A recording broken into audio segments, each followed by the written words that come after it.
Bismillahirrahmanirrahim. Assalamualaikum warahmatullahi wabarakatuh. Dan salam sejahtera saya ucapkan kepada anda yang sudi klik video ni.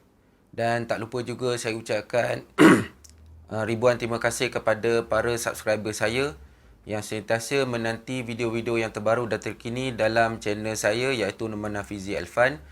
Saya ucapkan ribuan terima kasih kepada anda semua. So, apa khabar anda semua? Semoga anda semua sentiasa dalam keadaan sihat walafiat dan sejahtera.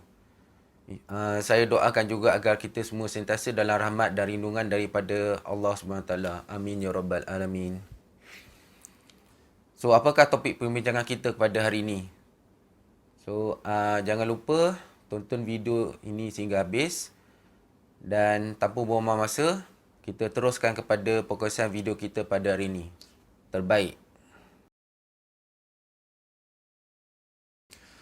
Baik, bismillahirrahmanirrahim. Kita teruskan kepada perkongsian kita pada hari ini, iaitu bertajuk Battle of Las Navas di Tolosa, yang berlaku peristiwa ini pada 2 Januari 1492 Masihi. So, tahukah anda apa yang ada di dalam gambar ini? Itu adalah panji tentera Islam di Andalusia pada hari pertempuran Ukab, iaitu Battle of Las Navas di Tolosa. Pertempuran di mana kaum muslim kalah dan tentera salib mengalahkan panji-panji itu. Mereka masih menyimpannya sehingga ke hari ini. Sejak daripada hari itu dan peristiwa tersebut, dan mereka merayakan kemenangan itu kerana itu adalah yang terawal dan terakhir daripada kerajaan Islam Andalusia. Seperti di dalam gambar, tentera dan para perwira Sepanyol sedang berjalan dengan membawa bendera Muslim untuk mengenang hari pertempuran di mana tentera Islam telah pun dikalahkan. Kita telah melupakannya, akan tetapi orang-orang Sepanyol di sana tidak lupa. Malah mereka merayakan kekalahan kita dan kita pula merayakan kemenangan bagi pasukan-pasukan bola sepak seperti Barcelona dan Madrid yang datangnya dari Sepanyol. Jika sekiranya kita telah belajar dari sejarah kita, maka jika kita tidak belajar dari sejarah kita, maka kita akan lebih mudah mendapat penghinaan demi penghinaan daripada bukan Islam setiap hari. So, inilah dia sejarah kita, sejarah umat Islam, di mana kaum bukan umat Kristian yang memperingati dengan kejatuhan kerajaan Islam Andalusia yang telah pun berlaku pada 523 tahun yang lalu, iaitu kejatuhan kerajaan Islam Al-Andalus yang dicatatkan di sini pada tarikh 2 Januari 1492 Masihi. Oleh itu, setiap tahun masyarakat Kristian Sepanyol telah merayakan Fiestas de Moros y Cristianos, iaitu festival bagi memperingati kekalahan Muslimin di tangan tentera Kristian. Maka lihatlah bendera yang dibawa itu. Bendera yang dibawa oleh orang-orang Sepanyol itu adalah bendera ataupun panji-panji tentera Muslimin yang berjaya mereka rampas waktu peperangan terakhir sebelum kekalahan tersebut.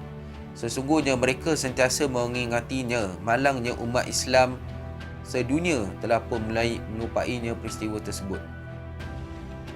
Allahu baru teringat tarikh hari ini seperti yang dicatatkan dalam tulisan ini pada 2 Januari 2015 adalah merupakan ulang tahun yang ke-526 kejatuhan Empire Islam di Andalusia dengan berlakunya serah kunci dari pemerintah Islam terakhir itu sendiri dari Granada, iaitu Sultan Abu Abdallah Muhammad yang ke-12 kepada King Ferdinand dan juga kepada Queen Isabella. Setelah itu, beliau dan keluarganya berjalan meninggalkan Granada dengan hati yang sungguh hiba. Di tengah perjalanan, beliau menoleh semula dengan melihat ke kota Alhambra. Dengan tidak semena-mena, beliau telah pun menangis yang amat sangat teresak-esak kesedihan. Lalu ibunya yang melihat kelakuannya itu berkata, "Tidak perlu engkau menangis seperti seorang perempuan. kerana engkau tidak pernah pertahankan kota itu seperti seorang lelaki. Bermula pada tarikh 2 Januari 1492 Masihi, maka telah pun berakhirnya pemerintahan Islam selama 800 tahun yang dahulu di Andalusia. Satu tempoh panjang yang merakamkan kisah sejarah yang begitu tragis. Masuk dengan megah. Islam masuk dengan megah, akan tetapi Islam keluar dengan penuh penghinaan. Sejarah Islam di Andalusia sangat menarik untuk kita baca dan ambil ibrah. Saya dah ke sana 8 kali membawa rombongan. Rombongan iaitu penulis dalam artikel ini, dan saya juga akui ziarah ke sana banyak mengubah cara berfikir dan pandangan saya terhadap isu-isu semasa yang sentiasa melanda umat Islam sehingga ke hari ini. Maka kesimpulannya, berakhirnya pemerintahan Islam di sana sama sekali bukan sebab kekuatan musuh, akan tetapi disebabkan oleh sikap tamak dan saling bermusuhan sesama umat Islam yang berminat untuk menguasai pentadbiran pemerintahan tapi meninggalkan perkara-perkara asas yang utama dalam agama Islam. Begitulah yang seperti yang dikongsikan daripada Muhammad Azrul Azwan dalam Facebook beliau sendiri, seperti yang direkodkan dalam pautan ni, dalam catatan bertulis yang saya kongsikan dalam blogspot saya ni. InsyaAllah pada masa yang akan lain kita akan mengupas balik tentang tajuk Empire Andalusia ni dengan lebih mendalam lagi untuk anda semua. Baik, sebelum kita akhiri perbincangan kita pada ni, sebab ini adalah video introduction ataupun pengenalan. Jadi saya tambah sikit lagi daripada artikel tadi yang pernah diviralkan ataupun ditularkan dalam grup-grup WhatsApp tentang kepentingan kita menjaga Islam, kepentingan kita menjaga umat Islam dapat menguasai pemerintahan negara dengan agama Islam lah. Jadi sama-sama kita renungkan semula dalam perkongsian daripada saya untuk penutup pada perkongsian pada hari ini. Okey, tahukah anda pemimpin Muslim terakhir di Andalusia, iaitu nama dahulu sewaktu pemerintahan Islam dan kini dikenali sebagai Spanyol, iaitu Abdullah Muhammad Al-Ahmar. Baginda telah keluar dari istana kerajaan dengan penuh hina. Pada malam tersebut, Andalusia telah jatuh ke tangan kerajaan Katolik Kristian setelah berada di bawah kekuasaan Islam, iaitu setelah mereka berada di bawah kekuasaan Islam selama lebih 800 tahun. Oleh itu, baginda telah meninggalkan istana dengan hati yang pilu, dengan dada yang sesak dan sebak. Sebaik saja sampai di sebuah bukit yang cukup tinggi. Dari sana ia memandang istana Alhambra dari kejauhan. Dia menangis terseduh-seduh sehingga janggutnya basah kuyup dengan air mata. Melihatkan hal itu, ibunya seraya berkata, Menangislah seperti perempuan, kerana kau tidak mampu menjaga kerajaanmu seperti laki-laki yang perkasa. Kekuasaan Islam berakhir di Andalusia seperti yang dicatatkan pada 2 Januari 1492 Masihi. Sejak itu, bagi Islam belum pernah bangkit lagi mencapai kecemerlangan. Umat Islam diberi dua pilihan. Sama ada yang pertama, mereka kena keluar daripada Islam dan memasuki Kristian, ataupun mereka dibunuh ataupun diusir keluar daripada negara tersebut. Akan tetapi, anda tahukah apakah penyebab jatuhnya kerajaan Empire Umayyah di Andalusia tersebut? Dia ada 5 sebab utamalah yang dicatatkan dalam catatan ini. Yang pertama ialah umat Islamnya lebih pada cinta dunia dan takutkan kematian. Nombor 2, mereka telah meninggalkan dakwah dan jihad untuk mengembangkan agama Islam kepada penduduk bukan Islam dan juga memperkuatkan umat Islam dengan ilmu tauhid. Nombor 3, mereka bergelumang dengan perkara-perkara dosa yang dilarang oleh Allah SWT. Yang keempat, mereka telah menyerahkan urusan kepada bukan ahlinya. Okey, Yang kelima ataupun yang terakhir sekali, mereka ialah golongan yang jahil dalam beragama. Maksudnya mereka adalah orang Islam tapi mereka tidak mengamalkan ajaran Islam yang sepatutnya. Anda bayangkan jika negara kita nanti telah jatuh total ke dalam tangan orang kafir. Ketika itu barulah pemuda-pemuda Islam akan menangis. Dan ibu-ibu mereka juga akan berkata seperti yang dinyatakan tadi. Menangislah seperti perempuan. Engkau tidak menjaga negara ini sebagaimana seorang lelaki-lelaki perkasa. Oleh itu, maka bersiaplah wahai pemuda Islam. Pelajari baik-baik 5 faktor atas tersebut. Jadi, ambillah iktibar. Jangan lagi leka dengan seronoknya dunia, dengan bermain game, dengan berbuang masa, dengan lepak, ataupun masuk dalam aktif dalam Facebook tapi dengan melakukan perkara yang sia-sia, perkongsian yang bersia-sia, suka membuang masa tanpa aktiviti yang berguna, selesa dengan bantuan orang lain dan sebagainya. Oleh itu, faktor kejatuhan itu tidak mustahil akan berlaku ulang kembali seperti keadaan yang sama yang kita pelajari pada hari ini. Wahai ibu dan ayah, bendunglah anak-anak mudamu, bentukkanlah mereka, bantukanlah mereka menjadi muslim mukmin yang berguna pada agama, masyarakat dan juga negara. Wahai ibu, wahai ayah, wahai anak-anak muda, jika kamu tidak dapat menjadi garam yang dapat menjaga daging, jangan pula kamu menjadi ulat yang merosakkannya.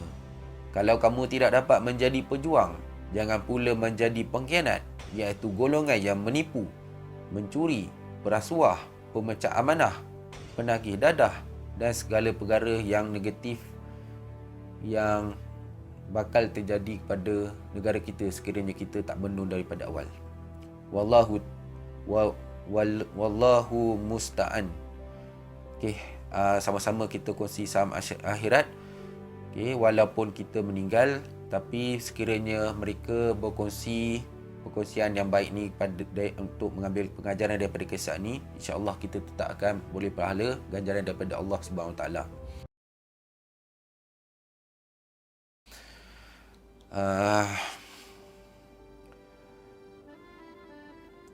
Begitulah sedikit perkongsian pada hari ini. Kalau mengikutkan rakaman kru-kru Jejak Rasul yang dilakukan oleh stesen televisyen TV3, dalam Jejak Rasul musim ketiga tu saya lihat banyak mereka kongsikan tempat-tempat sekitar di Sepanyol yang mana binaan-binaan mereka masih kukuh yang tidak dirobohkan, seperti Istana Alhambra tadi yang saya pernah nampak, dan mereka juga kongsikan masjid di Cordoba. Kalau tak silap saya lah, masjid di Cordoba. Memang masjid dia indah, cantik. Yang saya faham dia dihiasi dengan taman-taman, pokok-pokok yang indah, dengan air-air pancuran yang keluar secara automatik. Tak silap saya zaman dulu dah di sistem keluaran air pancur secara automatik. Tapi malangnya masjid yang sebesar dalam Cordoba di Sepanyol tu ada satu ruangan kecil tu untuk orang Kristian beribadat. Jadi apakah pandangan anda semua? Adakah dia dikekal sebagai masjid ataupun dia dah berubah fungsinya sebagai masjid yang pernah digunakan umat Islam satu ketika dulu? Jadi bila kita pandang dari sudut yang itu, maka sewaktu zaman kegemilangan Andalusia, tak mustahil lah masjid itu dipenuhi dengan umat Islam, dipenuhi dengan jemaah-jemaah yang mengerjakan waktu solat sehari semalam, dipenuhi dengan jemaah-jemaah yang nak mengerjakan solat Jumaat, dan mereka melakukan ibadat yang biasa dilakukan umat Islam tu secara bebas tanpa halangan. Tapi benda tu kalau kita tengok balik daripada perbincangan tadi, keamanan yang dikecapi oleh masyarakat Andalusia telah berlangsung selama 800 tahun. Makna lama ya, hampir 1 alaf bersamaan dengan 1000 tahun. Dia menyambai 1 alaf, maknanya 800 tahun lah, menghampirilah. Jadi kesenangan, kemewahan yang mereka perolehi pada zaman tu, apabila timbulnya kekuatan daripada tentera musyrikin lah, maknanya tentera musyrik ni, tentera kafir ni melawan tentera Islam, yang seperti yang kita lihat tu maknanya kejatuhan pemerintahan Islam yang disebabkan oleh faktor tadilah yang kita cerita tadi, cinta dunia, meninggalkan dakwah dan jihad. Mereka bergumul dengan perkara-perkara yang dosa dan maksiat, menyerahkan urusan pemerintahan bukan ahlinya, menjahil agama, mungkin juga berlagu rasuah, salah guna kuasa dan tidak amanah menjalankan tanggungjawab. Maknanya bukan pada ahlinya lah. Jadi bila berlaku perkara tu setiap hari sewaktu zaman kegenangan dorang, maka tibalah zaman kemerosotan yang kita nampak selepas 800 tahun lah. Jadi musuh yang benci kepada Islam ni, seperti golongan Kristian pada zaman tu lah, mereka menunggu peluang bila umat Islam tu dah lemah, kan, tengok senang nak kena sogok apa. Ni pandangan peribadi saya lah. Jadi tak mustahil kerajaan dia jatuh, sebab dah lalai cinta pada dunia, tak ingat akhirat. Bila kita ingat akhirat, insya-Allah kita akan kerjakan dalam dunia ni dalam bentuk yang penuh ikhlas dan sentiasa ingatkan kepada kematian dan balasan daripada Allah, balasan kebajikan ataupun balasan kita buat perkara yang dilarang oleh Allah. Jadi yang seperti kita lihat tadi tu tak mustahil lah. Bukannya golongan tu kuat, golongan bukan Islam yang Kristian pada zaman tu kuat. Masalahnya yang pada pandangan saya lah peribadi, umat Islam sendiri tu yang lemah. Bila mereka lemah, kurang bersatu padu dan bergaduh sesama sendiri, anda ingat mereka senang ke nak tawan kalau umat Islam sendiri bersatu padu? Kalau dah sama-sama sendiri pun bergaduh sesama sendiri, nakkan kekuasaan, nakkan pangkat, nakkan darjat, sanggup menjatuhkan satu sama lain, kan, atas alasan nak berkuasa lah. Dia tak suka dengan orang tu, dia jatuh dengan orang tu, jatuhkan orang. Maknanya selama sendiri berbalah, umat Islam selama sendiri berbalah, mana rahmat Allah nak datang ke negara tu? Jadi bila Allah turunkan bala, bencana, seperti yang dibuat oleh golongan Kristian Katolik zaman tu yang berdendam dengan Islam, mereka akan dapat menguasai pentadbiran lah, menguasai negara, menguasai pemerintah. Jadi bila kita lemah tu, kita akan dihina dengan sehina-hina lah.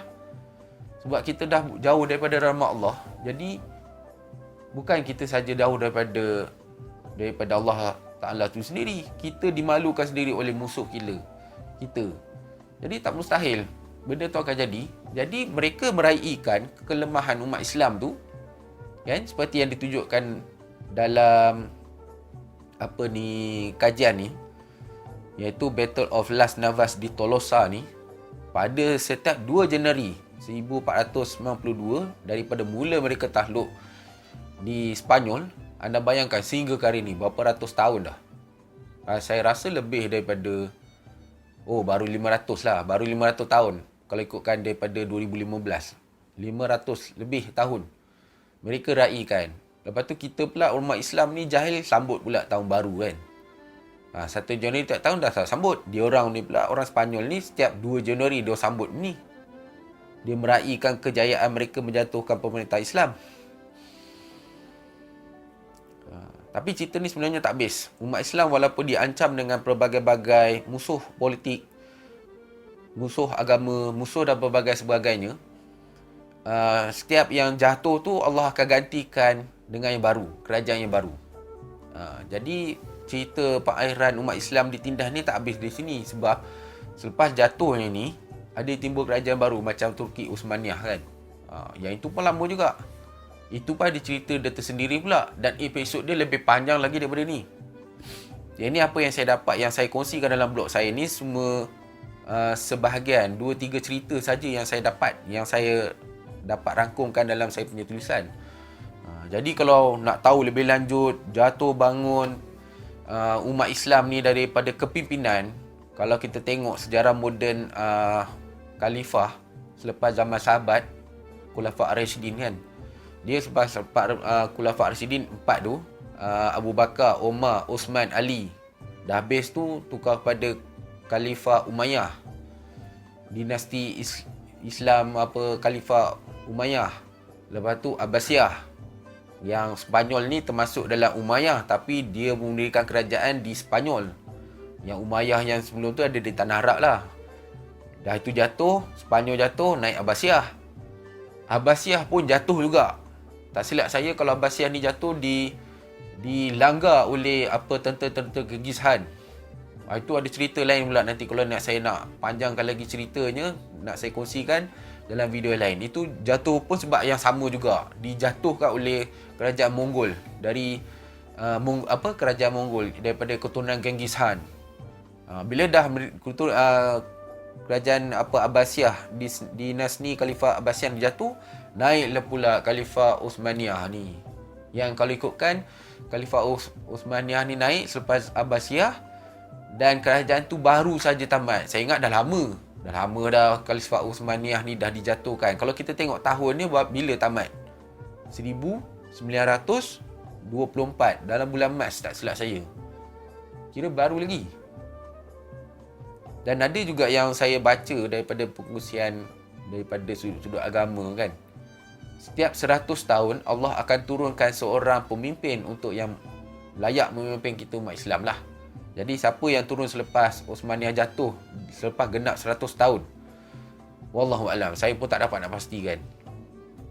Jadi kisah-kisah itu menarik untuk kita ambil pengajaran lah, supaya kita sentiasa berdoa supaya negara kita sentiasa dilindungi rahmat dan lindungan daripada Allah SWT. Alhamdulillah, walau bagaimanapun negara kita, walaupun dah merdeka, okey, dan ada juga kita saksikan sendiri parti-parti politik tertentu yang berkuasa selama lebih 60 tahun pun dah nampak penghujung usia. Maksudnya mungkin dah tak relevan pada masa sekarang. Tapi pada pandangan peribadi saya, alhamdulillah kita masih ada naungan daripada Raja-Raja Melayu yang diketuai oleh Duli Yang Maha Mulia Seri Paduka Baginda Yang di-Pertuan Agong. Yang Bagong ini dipilih oleh 9 orang Raja-Raja Melayu. Anda bayangkan, okey, sikit lagi masa saya nak habis ni. Anda bayangkan dalam manakah negara dalam dunia ni diketuai oleh pemimpin, di mana pemimpin tu dipilih oleh majlis raja-raja dalam negara tersebut. Cuba anda bagi contoh negara selain daripada Malaysia. Kalau anda ada komen, boleh komen kat bawah. Ada ke anda nampak negara lain yang punya raja-raja dia bersepakat memilih seorang pemimpin di antara raja-raja tersebut, iaitu Agong yang memerintah negara lah. Walaupun anda kata Agong tak ada memerintah, dia simbol aja, tapi sebenarnya Agong memerintah.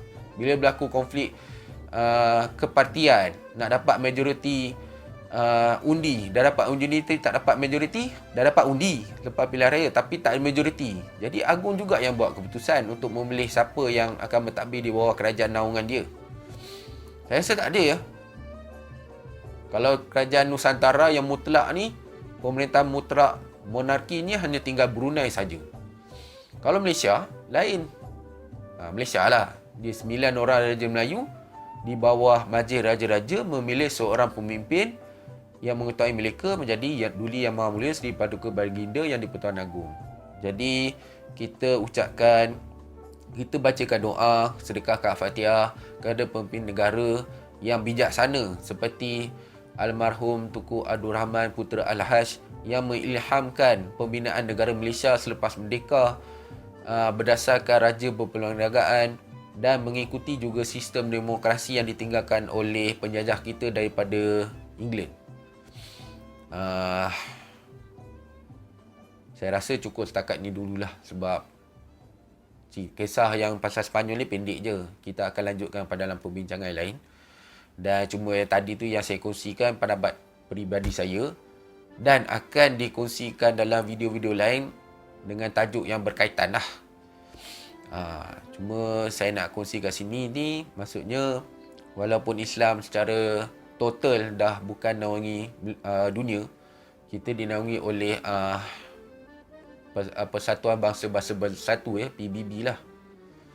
Jadi maknanya yang tinggal kerajaan Islam yang dikuasai oleh raja tu hanya tinggal Malaysia je lah.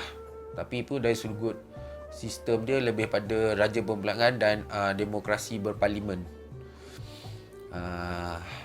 Okey ya. Saya rasalah cukup setakat itu saja dulu untuk bincang kali ini. Dan sekiranya anda berminat untuk membaca dan menghayati pengkongsian video kita pada hari ini, boleh tengok link deskripsi dalam video ni untuk bacaan lanjut lah. Sebab tujuan saya bercerita ni, sebab saya dah menulis. Jadi tujuan saya bercerita ni supaya yang tak minat membaca tu bolehlah jadikan video ni sebagai rujukan. Kan kadang-kadang ada setengah insan tu dia suka menonton video, tengok kan percakapan, sebab kadang-kadang ada yang tak minat tu membaca. Jadi pada yang minat tu dah tengok video ni, berminat untuk membaca dan mengkaji tentang perkongsian pada hari ini, boleh klik pada video bawah. Okey. Baiklah, itu saja dulu perkongsian daripada saya untuk anda semua. Terima kasih kerana tonton video ini sehingga habis. Jangan lupa tekan like, subscribe, share. Jumpa lagi anda pada video yang akan datang. Terbaik.